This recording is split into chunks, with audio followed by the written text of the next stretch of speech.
And listen, and be ye kind one to another, tender-hearted, forgiving one another, even as God for Christ's sake hath forgiven you. Be ye kind one to another.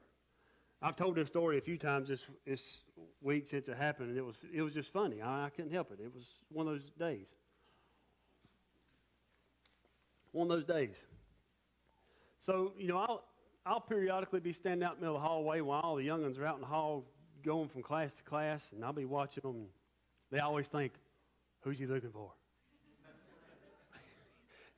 Or what's he doing? And they're all usually acting like they're supposed to act during that time. Ain't that right, Lane?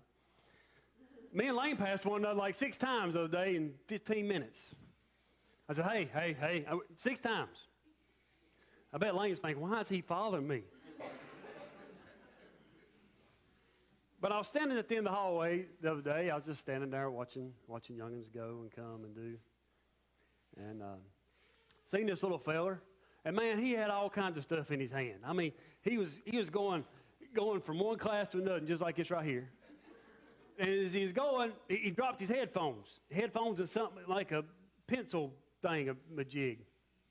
And he was taking his headphones and his pencil thingamajig, and he was kicking along the hallway toward his locker. And I didn't pick it up because he's still pretty good ways away from me. And I was standing there watching, and some little girl seen he was struggling.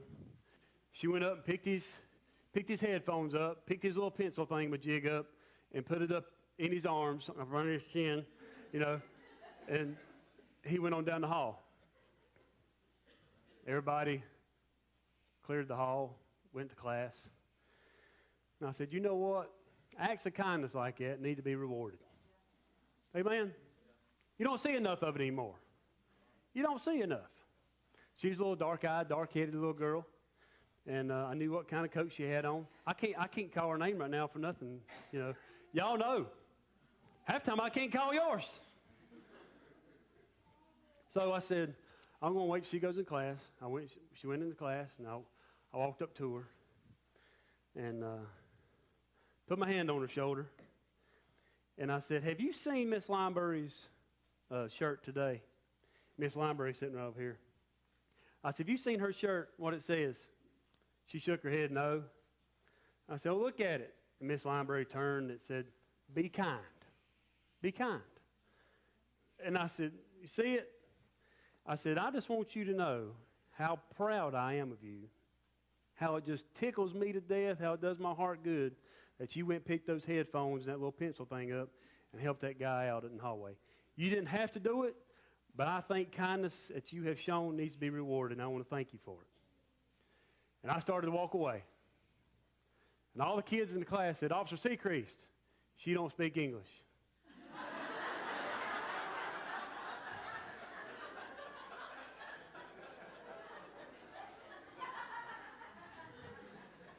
And I thought, well, what good was that?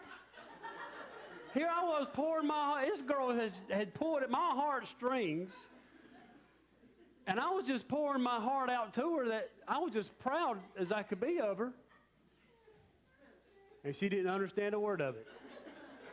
I said, can somebody please come over here and interpret what I just said? And some little fella come over and interpreted, and I said, tell her this, tell her, I told her, make sure you don't forget nothing I just said. And went all the way back through it again. But there was kindness showed.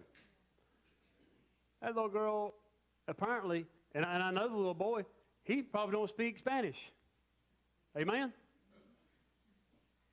To look at him, I could go pick him out in the hallway right now and say, do you speak Spanish? He's probably going to say, no, I don't speak Spanish. And I say to her, habla inglés? And she's going to say, no sé. They can't even speak the same language. Are you with me? But there's kindness showed. Kindness and love is a language of its own. Kindness and love are a language of its own. It does not have to be able to be interpreted for the audible ear to hear. Honey, the heart knows, amen? The heart knows that there was love and kindness showed there. And that's something this world needs more of. That's something that the church...